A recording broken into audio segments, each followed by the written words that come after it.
ओम शांति। 15/10/2022 के बाबा के साकार अनमोल धारणा युक्त मधुर महावाक्य हैं जिसमें बाबा ने कहा है, एक तो सवेरे सवेरे बैठने का अभ्यास करो। दूसरा बाबा ने कहा, भोजन पर 1-2 को बाबा की याद दिलाओ। याद करते करते पास विद ऑनर बनना है। साथ साथ बाबा ने कहा, धंधा धूरी आदि करते स्वदर्शन चक्रधारी बन करके रहना है। स्वदर्शन चक्र चलाते रहना है। फिर बाबा ने कहा, भिक्कारों का दान दे करके कभी भी वापस नहीं लेना।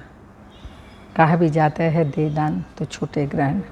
भिक्कारों का बिल्कुल एकदम बाबा को दान दे दो, किसी को भी दुख नहीं देना है। तो सुनते हैं, मीठे बच्चे सवेरे सवेरे उठ याद में बैठने का अभ्यास डालो। भोजन पर भी 1-2 को बाप की याद दिलाओ। याद करते करते तुम पास विद ऑनर हो जाएंगे। क्वेश्चन है, किस एक कमी के कारण बच्चों की रिपोर्ट बाप के पास आती है? आंसर, कई बच्चे अभी तक प्रेम स्वरूप नहीं बने हैं। मुख से दुख देने वाले बोल बोलते रहते हैं, इसलिए बाप के पास रिपोर्ट आती है। बच्चों को बहुत प्रेम से चलना है। अगर स्वयं में ही कोई अवगुण रूपी भूत होगा तो दूसरों का कैसे निकालेंगे? इसलिए देवताओं जैसा प्रेम स्वरूप बनना है, भूत निकाल देना है। गीत आखिर वह दिन आया। ओम शांति। बच्चे गरीब निवाज बाप को जान चुके हैं और बाप की याद में बैठे रहते हैं। भला आँखों से किसी को भी देखें, कर्म इंद्रियों से कर्म भी करें, परंतु गाया जाता है, हाथों से कर्म करते रहो, दिल माशूक की तरफ लगाते रहो। ब्राह्मण कुलभूषण जानते हैं और उनसे ही बाप बात करते हैं कि आधा कल्प तुमने बाप को याद किया। ड्रामा अनुसार अब तुमको बाप की स्मृति आई है कि सृष्टि चक्र कैसे फिरता है। सारी दुनिया विस्मृति में है। बाप की रचना को और बाप के पति से पावन बनाने वाला व सर्व की सद्गति करने के कर्तव्य को कोई भी नहीं जानते। तुम रचयिता और रचना के आदि मध्य अंत को जानते हो। तुमको स्मृति आई है सृष्टि चक्र कैसे फिरता है, हम 84 का चक्र कैसे लगाते हैं। जिन्होंने सतयुग से लेकर कलयुग के अंत तक पाठ बजाया है, वही अभी भी बजाएंगे। सतयुग से लेकर कलयुग अंत तक जन्म नीचे लेते उतरते आए हैं। अब कलयुग अंत में तुम्हारी चढ़ती कला है। कहते हैं, चढ़ती कला तेरे भाने सर्व का भला। तो तुमको सारी स्मृति आई है। इसको कहा जाता है सब स्मृति आ जाना। सृष्टि के आदि मध्य अंत की सारे ज्ञान को बुद्धि में मर्ज हो जाना। इसको कहा जाता है नष्टो स्मृति लब्धा नष्टो मोहा। किस द्वारा स्मृति आई? बाप द्वारा। अपने आप स्मृति नहीं आई। तुम जानते हो, हम परम पिता परमात्मा की संतान हैं। ये शरीर तो लौकिक बाप ने दिया है। आप परलौकिक बाप कहते हैं, ये पुराने शरीर का भान छोड़ो। जैसे सर्प पुरानी खाल छोड़ता है और नहीं लेता है, ये बात सतयुग से लगती है, तो तुम भी सतयुग से लेकर खाल छोड़ना शुरू करेंगे। अब तुम्हारा अंतिम जन्म है। बाप कहते हैं, बाकी थोड़ा समय है। तुमको धीरज मिला है। तुम खुशी में हो कि हम फिर से बाप द्वारा सुख का वर्षा पा रहे हैं। सुख का वर्षा तो बाप द्वारा मिलेगा ना। ये बात कोई मनुष्यों की बुद्धि में नहीं आती। वह लक्ष्मी नारायण के मंदिर में जाएंगे तो उनकी बुद्धि में ये नहीं आएगा कि ये कौन है। ये तो भक्ति मार्ग में हाथ जोड़कर कहते रहते, तुम माता पिता हम बालक तेरे। शिव बाबा तो सबसे बड़ा ठहरा। शिव बाबा बागवान भी हैं, क्योंकि नए दैवी बगीचे का कलम लगाते हैं तो खुद माली भी है और हाथ पकड़कर साथ ले जाते हैं। तो बाबा माली, बागवान और खिवैया, माली, बागवान और खिवैया कैसे है ये सब तुम बच्चे ही जानते हो। ये सब अनेक नाम हैं, उनको लिबरेटर भी कहते हैं, याद भी उनको करना है। बाबा कहते हैं यहाँ आते हो तो शिव बाबा को याद करके आओ। हमने तो शिव बाबा को अपना बनाया है, ब्रह्मा ने भी उनको अपना बनाया है, तो हम उनको क्यों न याद करें। चित्र में दिखाया है, सभी शिव को मानते हैं। बाबा आत्माओं से बात करते हैं। आत्मा ना कह जीव आत्मा कहेंगे, क्योंकि जब आत्मा अकेली है तो बोल नहीं सकती। शरीर बिगर आत्मा आत्मा से बात नहीं करती। परमधाम में क्या परमात्मा आत्मा से बात करेंगे? हाँ, करेंगे। भल कह देते हैं क्राइस्ट को परमात्मा ने भेजा, परंतु वहाँ परमात्मा बोलता ही नहीं, वहाँ इशारा भी नहीं होता। ड्रामा अनुसार आत्मा आपे ही पार्ट बजाने नीचे आती है। आत्मा में पार्ट भरा हुआ है तो आत्मा नीचे आकर शरीर धारण कर पार्ट बजाती है। शरीर का काम तो सबका अलग है, आत्मा का नाम तो आत्मा ही है। हम आत्मा एक शरीर छोड़ दूसरा ले पार्ट बजाते हैं। अब हमको स्मृति आई है और कोई की याद नहीं होनी चाहिए, क्योंकि पुरानी दुनिया में पुराना पार्ट, पुराना शरीर छोड़ नई दुनिया में जाना है। वहाँ नया शरीर हमको मिलना है, तो इससे मतलब निकलता है कि अभी 5 विकारों को छोड़ना है। तो कितनी मुश्किलात होती है। कईयों को ये शरीर छोड़ने में बड़ा मुश्किल लगता है, छोड़ना नहीं चाहते। देखो बच्चे लिखते हैं काम क्रोध का तूफान आता है, तो बाबा कहते हैं बच्चे दे दान तो छूटे ग्रहण। इस समय आत्मा पर ग्रहण लगा हुआ है। पहले तुम 16 कला संपूर्ण थे, अब 9 कला। जैसे चंद्रमा की भी पूर्णमासी के बाद धीरे धीरे कला कम होती जाती है, अंत में जरा सी लकीर रह जाती है। तुम्हारी भी अभी वही अवस्था है। बाबा कहते हैं दे दान तो छूटे ग्रहण। अगर विकारों का दान देकर फिर वापस लिया तो ऊंच पद पा नहीं सकेंगे। यहाँ विकारों की ही बात है, पैसे की बात नहीं। हरिश्चंद्र का मिसाल आदि आदि धन दान में देकर वापस नहीं लेना चाहिए। तो वास्तव में विकारों की बात है। विकार छोड़ दिए, बाबा को दान दे दिए, गुस्सा समझो दे दिया और फिर गुस्सा किया तो माना वापस ले लिया। ऐसे ही काम विकार है, लोभ है, मोह है, अहंकार है। बाबा को दे दिए तो हम दोबारा उसको अपने अंदर ला नहीं सकते हैं। अगर आ जाता है तो समझो बाबा को दे करके हम वापस ले लेते हैं। विकार दान में देकर वापस नहीं लेने चाहिए।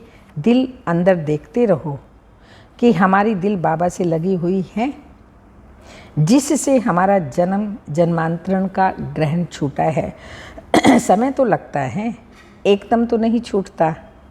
जो कर्म भोग रहा हुआ है उसकी निशानी है बीमारी। तूफान आते हैं, इसका कारण पूरा योग नहीं है। तो बाप कहते हैं और संग तोड़ मुझ एक संग जोड़ो। और सत्संगों में माशूक को जानते ही नहीं, यह भी नहीं जानते कि आत्मा में 84 जन्मों का अविनाशी पाठ नूंधा हुआ है। पहले हमारी बुद्धि में भी नहीं था, तो औरों की बुद्धि में कैसे होगा। जो हम देवता घराने के थे वह भी नहीं जानते थे। अब तुमको स्मृति आई है कि हम ब्राह्मण हैं, फिर सतयुग में प्रारब्ध शुरू हो जाएगी। फिर जो कर्म हर एक ने सतयुग में किए थे वही रिपीट करेंगे। संस्कार इमर्ज होते जाएंगे।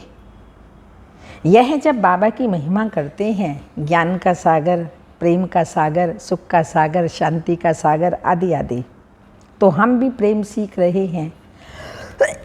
हमारे मुख से ऐसे शब्द नहीं निकलने चाहिए जो किसी को दुख मिले तो माना प्रेम के सागर नहीं हुई है ना, दुख के सागर हो गए। अगर किसी को दुख दिया तो समझना चाहिए हमारे अंदर भूत है, फिर लक्ष्मी को वर्ण नहीं सकेंगे।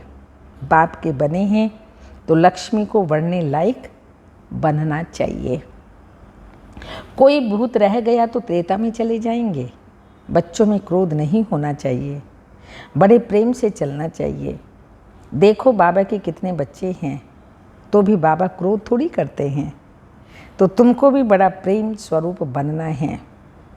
अभी कई बच्चे प्रेम स्वरूप नहीं बने हैं, कभी कभी रिपोर्ट आती है तो वह भी समझ जाते हैं इनमें भूत है। जिसमें खुद भूत है वह औरों का क्या निकालेंगे। बड़ा प्रेम स्वरूप बनना है और यहाँ ही बनना है।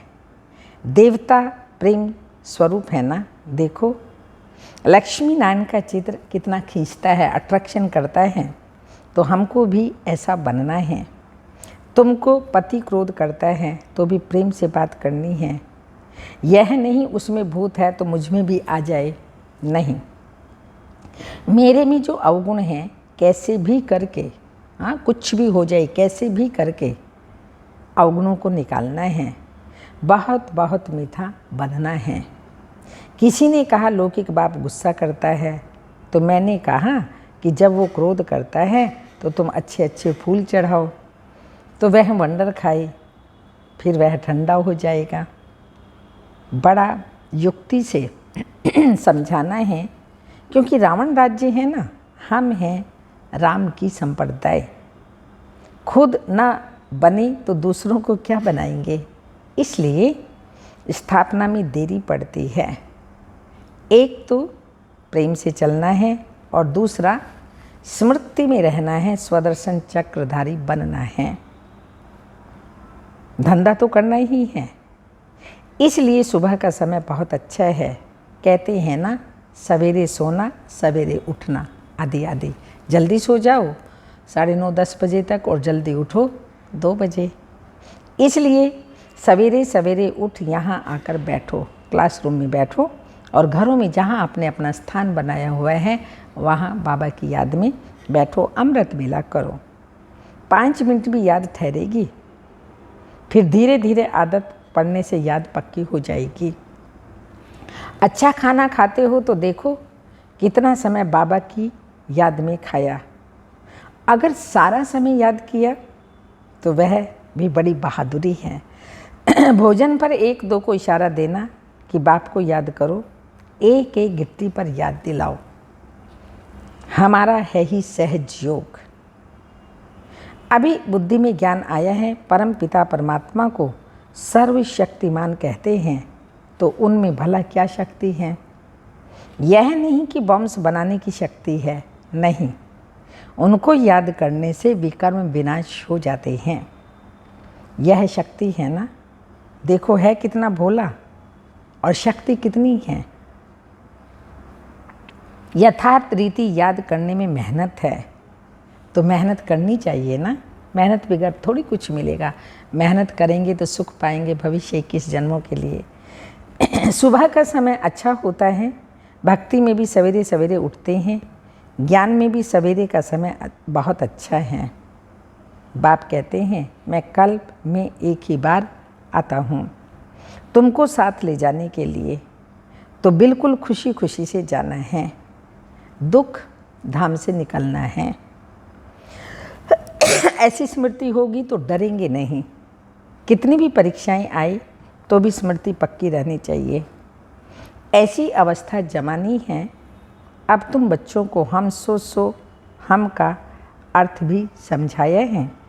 हम सो परमात्मा नहीं, लेकिन परमात्मा का बच्चा हूँ। यह हो गया हम सो के चक्र का दर्शन। इस याद से ही खाद निकलेगी।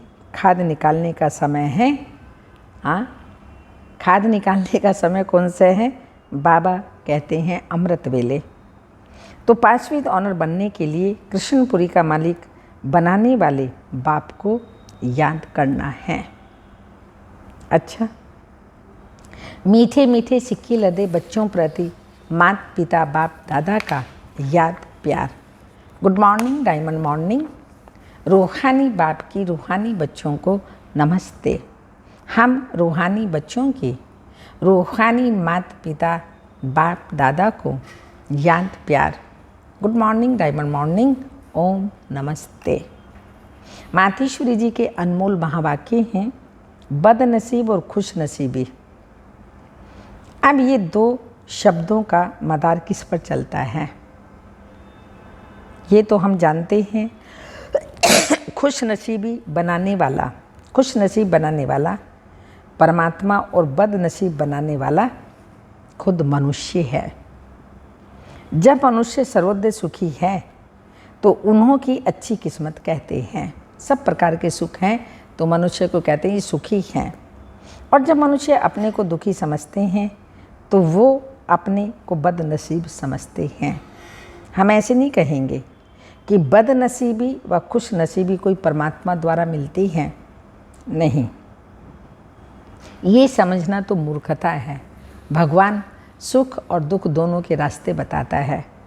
भगवान श्रेष्ठ कर्म सिखलाता है। भगवान पुरुषार्थ कराता है। अब हमारे ऊपर डिपेंड करता है कि हम कौन से कर्म करते हैं, अच्छे कर्म, श्रेष्ठ कर्म, महान कर्म, जिससे हम सुखी होंगे।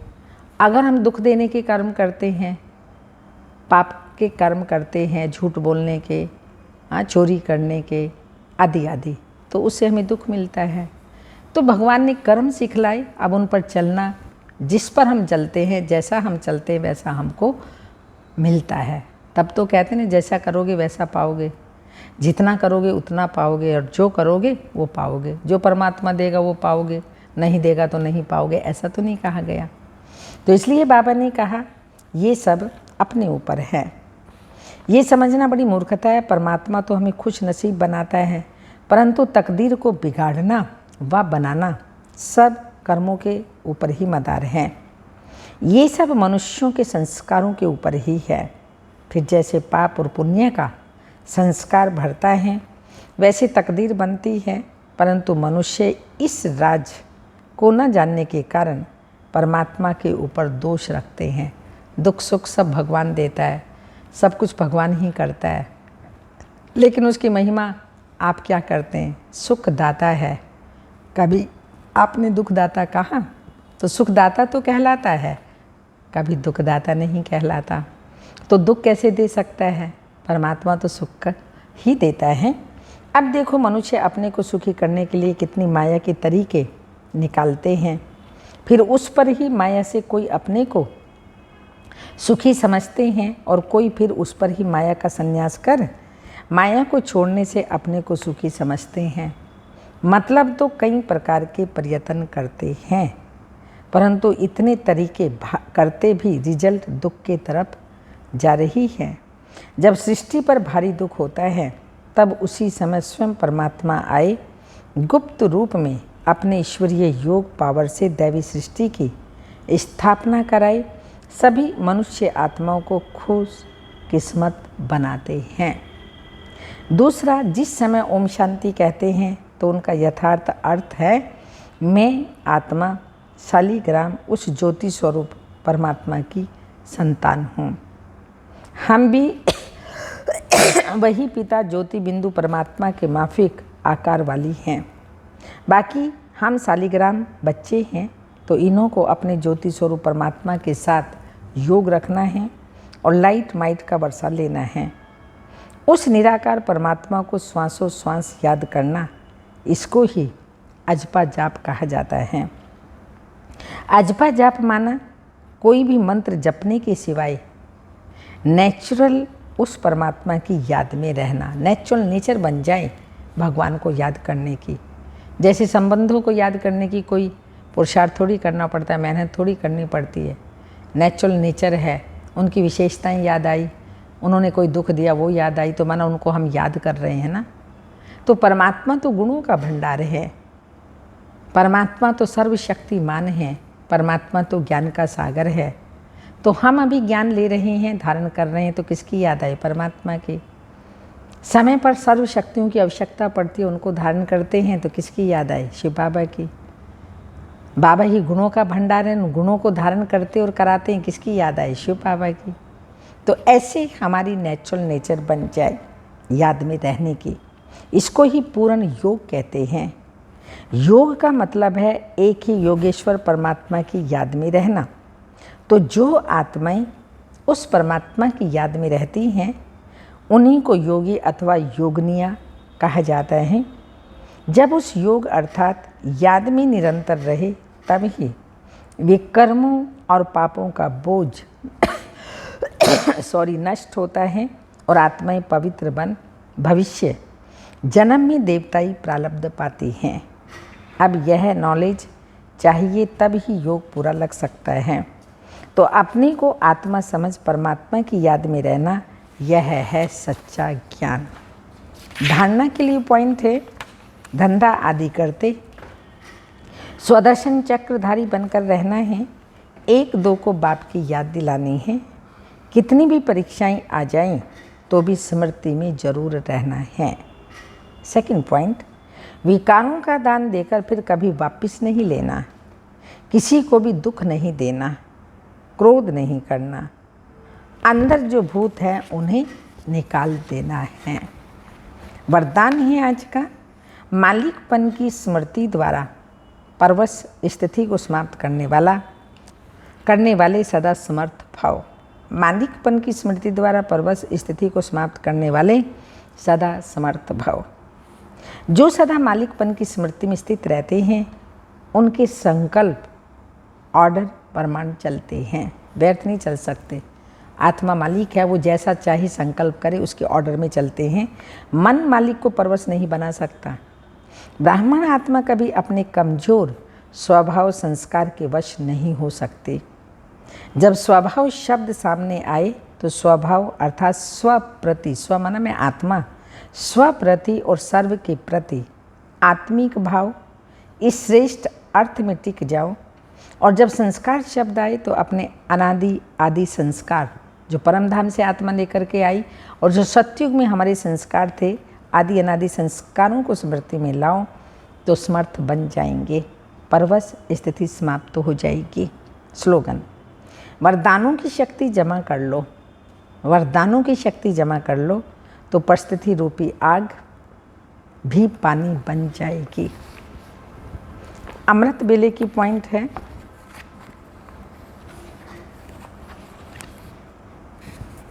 बाप कहते हैं बच्चे रोज अमृत बेले कंबाइंड स्वरूप का ब्राह्मण जीवन की स्मृति का स्वयं को तिलक लगाओ। सवेरे उठकर एक बाप की ही याद में बैठना है। उस समय और कोई भी याद ना आए, अपने दूसरे सब संकल्पों को लॉकअप कर एक बाप को ही प्यार से याद करो और बाप से मीठी मीठी रूह रिहान करो। ओम शांति।